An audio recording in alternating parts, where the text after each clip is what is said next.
The following podcast is a part of RadioMisfits.com. Previously on Carol's Last Christmas. I'm always looking for things that are coincidences because I don't believe in coincidences ever. There was never any big crime, in normal Illinois. But there was now. 21-year-old Carol Rofstad, working extra hours to buy Christmas presents, stops at a bar. We went down to the Cellar, which was a local bar, right on the same block that where we worked. Then walks half the way home with a girlfriend. We were looking for these guys that we had been, kind of partying with over the weekend. And they weren't there. So we turned around and walked out, and then walked about a block and split up. When the next day when I was at work, and, we were both going to go home and pack for the train after work, and I went in to get her at lunch. He said she never showed up. If some guy bothered her, she knew how to put him off. Yeah, Christmas Eve. I was wrapping her Christmas present on the dining room table, and the doorbell rang. It was the Elk Grove police.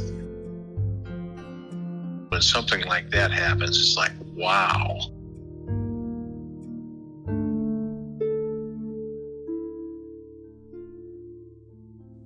We have chosen to omit names or use sound effects in this production because the individuals discussed have not been formally arrested, charged, or accused of wrongdoing in the death of Carol Rofstad. The Normal Police Department declined to participate in this podcast. 222 in Central Illinois from WBNQ.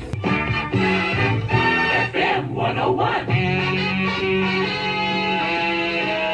In Normal, Illinois in the 70s, ground zero for good music was the Red Lion.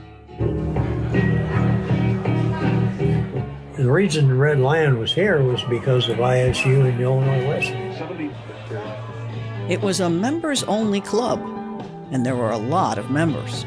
Minimum of 300 people a night, maximum of 500-600. It was very, very, very popular. Denny Rogers knows a lot about the Lion. I was the head bouncer. I tried to remain invisible, but I was like the key guy that would watch the crowd for trouble. When he wasn't working the door, he was on call as one of the top criminal sketch artists in the region. I wound up doing work for, of course, the FBI, the Illinois State Police, sheriffs, and city departments. 6 days after Carol Rofstad was bludgeoned, Normal Police called me. He made a meticulous drawing. The detail work in that sketch is remarkable. Based on an eyewitness account. I came in to meet the fellow. I was just intent on listening to what he said. A guy wearing a stocking cap with a relatively neat beard and hair down over his collar. You ended up with this sketch that was a bearded character. Kind of describe it for me as you recall. This guy, okay, I haven't looked at that in 30 years. I'll be darned. It might be.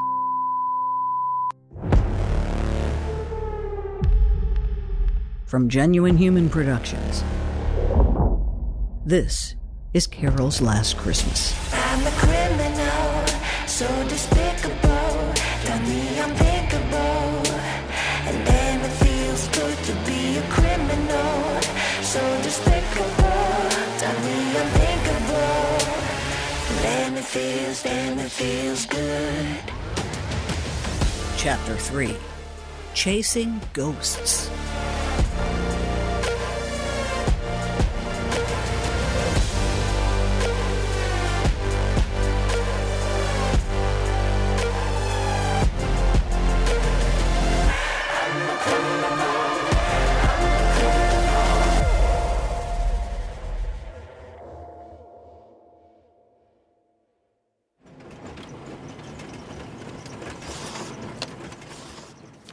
Every investigation starts with information. It starts with documents.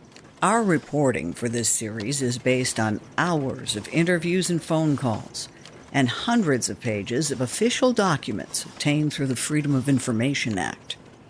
The Freedom of Information Act is the critical key that gets us the public records we're entitled to. I'm going to talk to you today about the Illinois Freedom of Information Act. In its seminars, the Better Government Association, a nonprofit watchdog in Illinois, educates the public on its right to know. This is expert attorney Matt Topic. The reality is that government will inherently want to operate in secret. It just will. People don't want to have someone looking over their shoulder.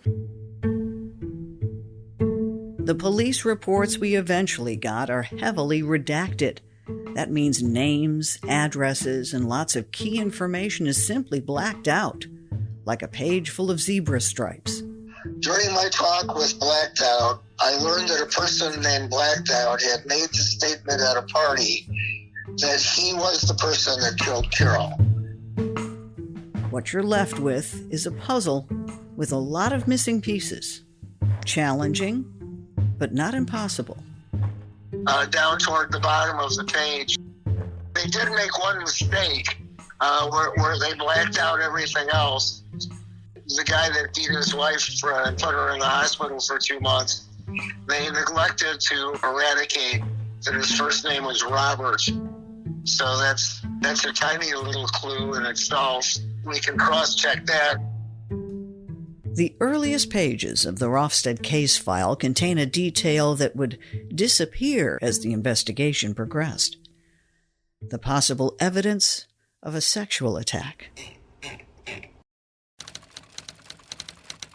December 23rd, 1975, 11:59 a.m., responding to the call of a lady down the 600 block of South Fell Avenue. I arrived first, finding a girl unconscious in the grass at this location with 3 people around her. I had Frank put the girl who found the victim into his squad. The girl that had been molested was identified as Carol Rofstad, 602 South Fell Avenue. Molested. Why would the officer write that word? She was covered, but her panties and stockings were down to her knees. I asked Dr. Sands if the victim could possibly be checked for rape. This was requested because the victim's panties were pulled down. At this time, he informed me that due to the poor physical condition of the victim, the fact that she was wearing a tampon, and that she had been catheterized, this would invalidate any of the tests that might be taken. Can I ask you a question? Yeah. In my mind's eye, Carol must have had her winter coat on. She was coming home from work. She stopped and had a drink at the bar. And why? You're talking about her slip and her nylons. Was there something more that happened that I'm not aware of? Well, she was found with her pantyhose down around her knees. I did not know that. Was she raped? Presented with little or no interruption, Carol's Last Christmas has been an expensive endeavor.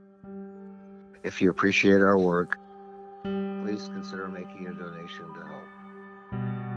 Thanks for supporting Carol and our work.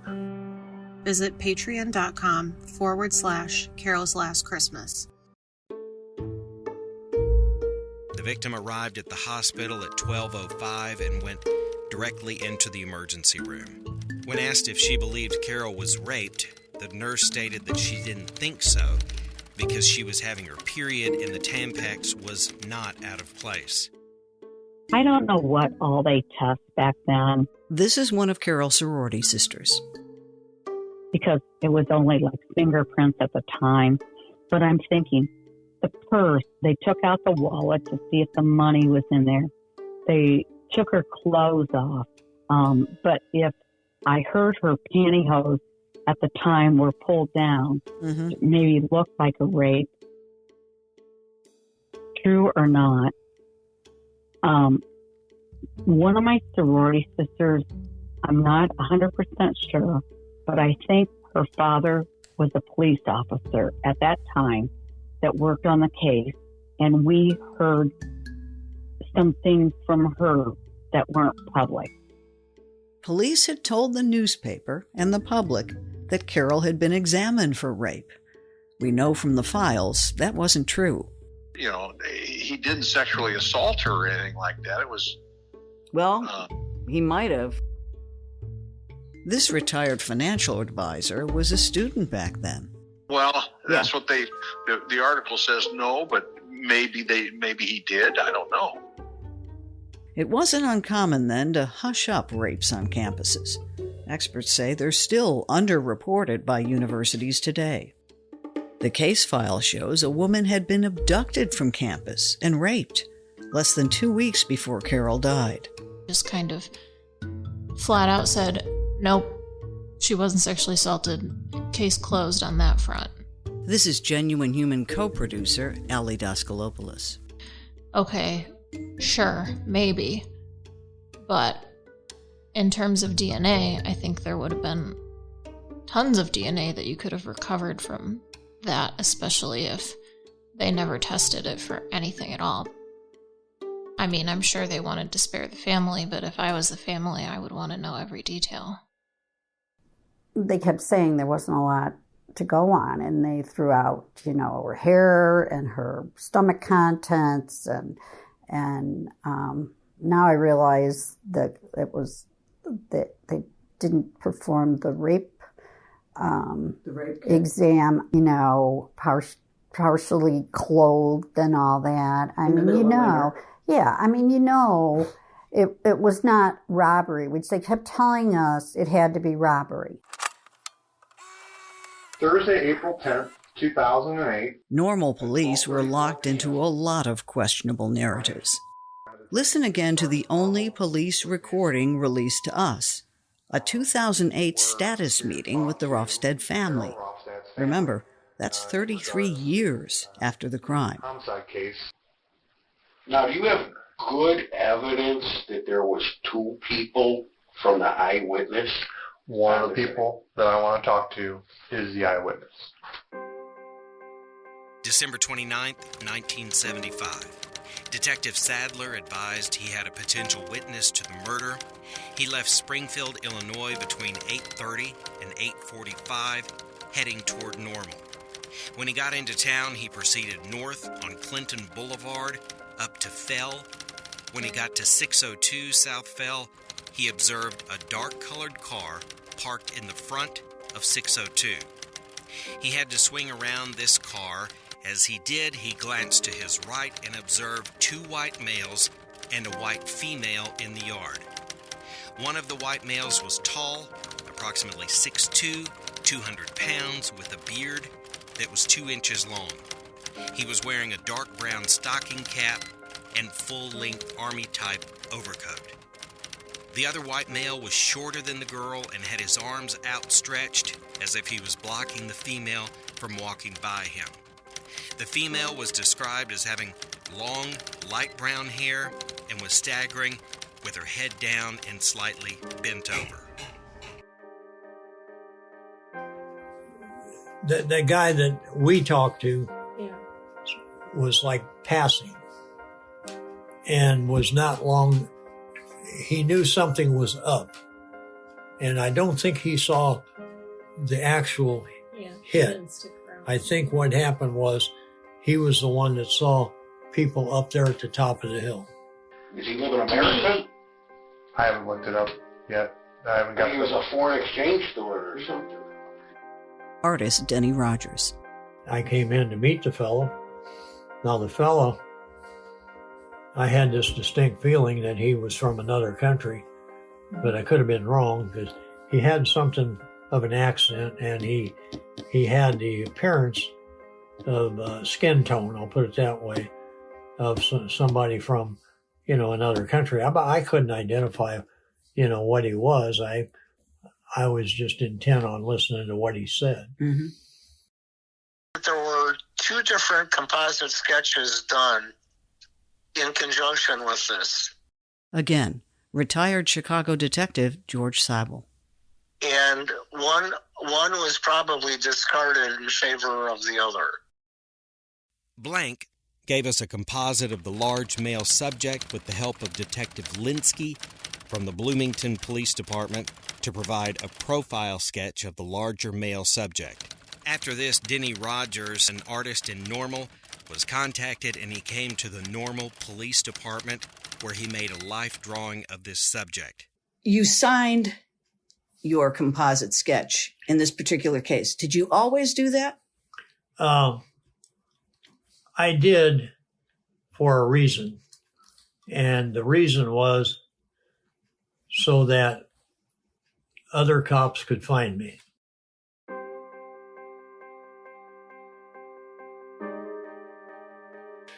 In the initial descriptions, they're saying that the witness, the East Indian guy perhaps, noticed the eye color. Do you think that's crazy in the middle of the night? Well, perhaps he saw that guy at a tavern they had been coming from. Why did you get so accurate on this?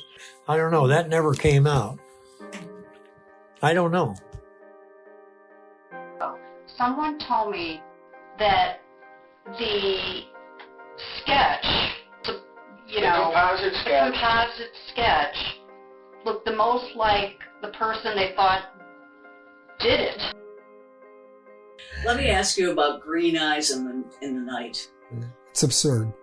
Cop made it up.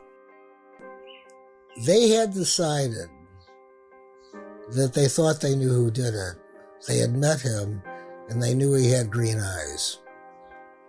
And so then they showed him a composite sketch, or he made a composite sketch, and the Indian guy, or whatever he was, thought that the guy looked something like that. And so the cop said, green eyes. I'm sorry. I have green eyes, and it's light out, and you're 6 feet away from me, and you don't know it.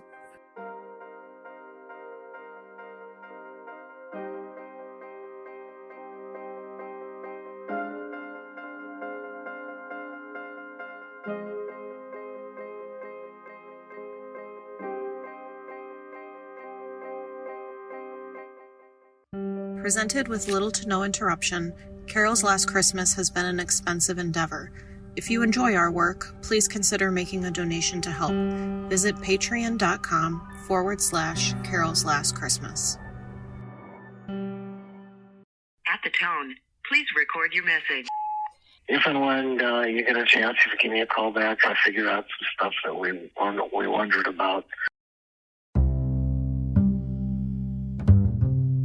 The first of those 2 composite sketches in the Rofstad case has never been seen again. I did get a hold of the guy that made the original. Oh my gosh, the original artist, you mean? The original one. Yeah. The one we've never seen, that no one's ever seen. I said, you remember the Carol Rofstad case? And he said, yeah, I sure do. And he's 76 now. And I said, well, I've got a report here that says that Denny Rogers did the composite sketch that was actually used officially and was disseminated by the police department.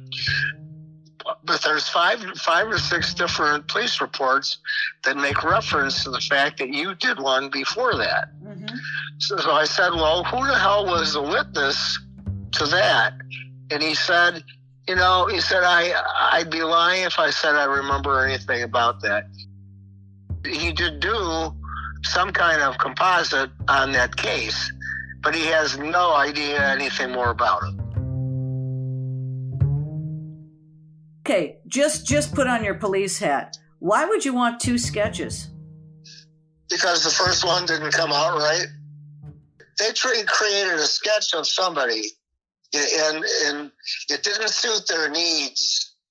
So they had themselves a suspect, and they got this guy, Lindsay, to do a drawing. They got another lead, and they apparently didn't want to follow up because it would have taken work to follow up on the guy that was drawn in the first sketch. Mm-hmm. It can't be anything else. Sketch number 1 may be gone, but what has endured is that detailed drawing of a bearded man in a knit cap, described by someone police call an eyewitness. Has anybody else interviewed him besides you? Me specifically, or you mean the police department? Yeah. He was interviewed for the sketch. Once? I don't know exactly how many times he was interviewed. That is someone else that I want to talk to. 33 years would go by before anyone else talked to that alleged eyewitness. And only then, because an old cop in a Chicago college class had come knocking. George is relentless. I mean, he will sit down and read through a case file line by line, and he will look at every article, every picture. I mean, he's extremely thorough. One of the things that he'll tell you is that you don't necessarily have to be the best detective. You just have to read. Okay, so here's the deal. When I was down there talking to these people that hated me in 2008, they did tell me that their witness that gave them the description of two guys standing over a woman with a stick or a piece of wood was an Eastern Indian guy. Right. His storyline was that he was new in the United States. He was driving back from Springfield, and he saw this thing occur. In late June of 2008, normal detectives traveled down to Florida and met with the alleged eyewitness. Thank you for calling the law offices of Jerry Berry. You have reached us during... The witness had hired a lawyer and was granted use immunity from prosecution. I've never known of a legitimate police witness who felt that they needed to retain counsel and have a meeting with the police in a lawyer's office. The interview was audio and video recorded with all parties' consent. He did not recall seeing any sketch by Detective Tim Linsky, who was mentioned in the original report. He said he did not recall the police ever taking him back to the scene to clarify where he saw them. I showed him a photo I had taken of 602 South Fell, the building where the crime occurred. He said that he did not recognize that building as where he had seen the three people.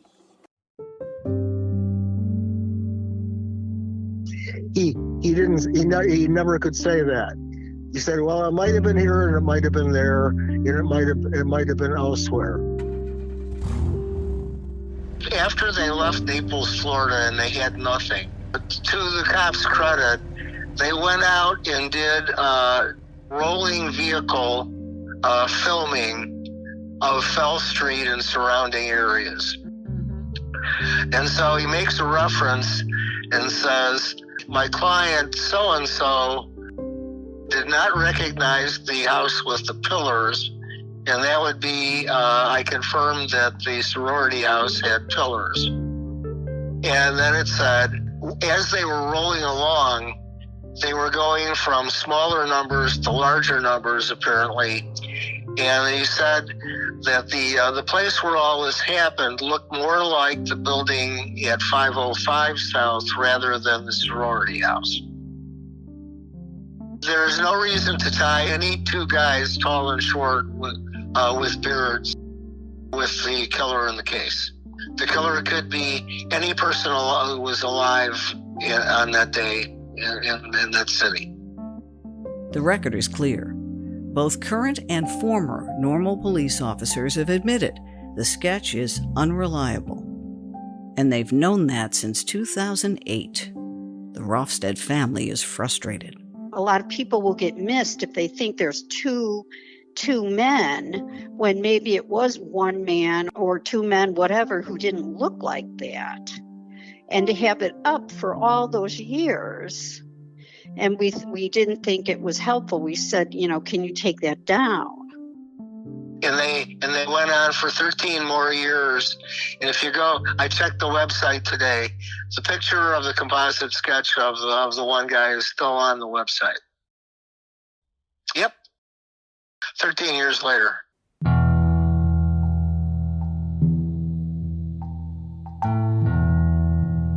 So we have a sketch that looks remarkably similar to someone, but the person providing the description has a totally unreliable memory. Is this helping or harming the investigation? How bad would it be to have lost your child? She died on Christmas Eve, I believe. Mm-hmm. It would just ruin the rest of your life. This case is nearly 50 years old. In some ways, that's colder than ice.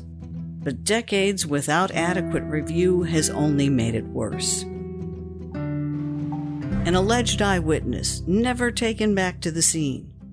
If the witness was wrong about that, then they chased ghosts the whole time. And what about the person who discovered Carol's body? It took them 16 years to interview that person. Oh, I'm sorry. You gotta be kidding me. Misleading public dismissal of this being a sexual crime. I did not know that. Why did I not know that? And that's just the beginning. From the start, we've requested the help of normal police. An internal email says it all. Has a George Seibel from a possible company called Genuine Human Productions contacted you? This company wants to do a podcast on her murder. We are not working with anybody on this.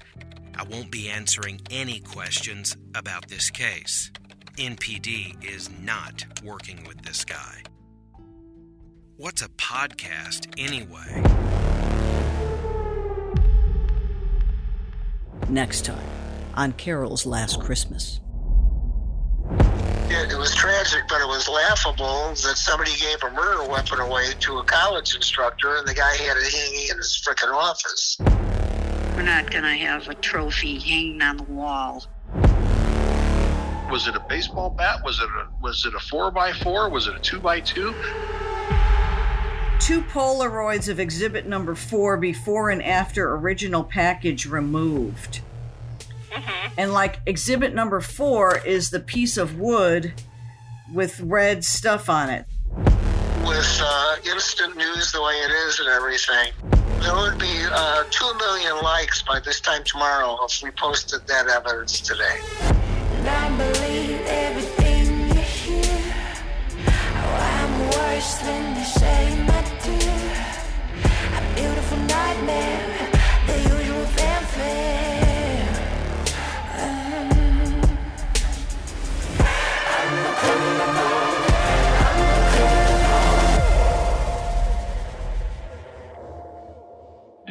Carol's Last Christmas is a genuine human production, reported from interviews with friends, family, and experts, and based on official records obtained through the Freedom of Information Act. Lead investigator George Seibel, Chicago Police Department, retired. Investigator and co-producer Alexandra Daskalopoulos. Investigator, writer, and narrator Demetria Kaladimos. Voiceover recreation Justin Holder. Audio mastering and consultation by Paul Gibson. Music provided rights-free by Artlist, Blue Dot Sessions, Motion Array, and Storyblocks. Original music by Verlin Thompson. Graphics by Orlando Rodriguez and Thalia Kaladimos. Website and promotional material, Thalia Kaladimos and Jim Champus. Our theme song is Criminal by Binge Herd, featuring Katrina Stone, courtesy of Artlist. Carol's Last Christmas is distributed by Radio Misfits. Our sincere thanks to the Reporters Committee for Freedom of the Press for pre-publication review, and to those who knew and loved Carol and generously shared their stories.